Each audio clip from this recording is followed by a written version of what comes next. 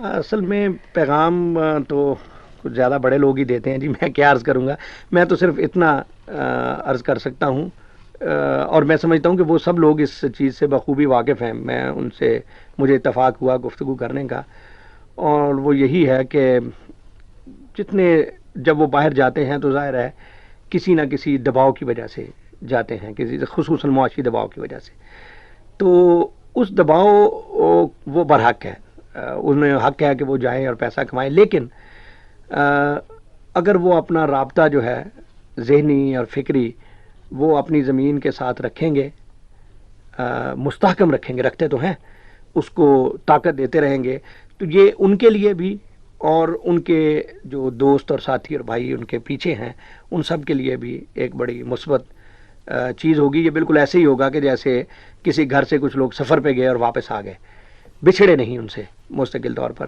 تو یہ اپروچ جو ہے وہ رکھیں کہ ہم نے زندگیاں اپنی اپنے وطن ہی میں گزارنی ہے، اور اپنے وطن کے لیے اچھا سوچیں، باہر جہاں بھی ہوں کوشش کریں کہ وہ اس کے سفیر بن کے، نمائندے بن کے رہیں، تو اس سے دنیا میں ہماری نیک نامی ہوگی۔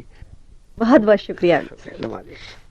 This program is the sole property of Pakistan Broadcasting Corporation, Islamabad. Piracy in this regard is illegal.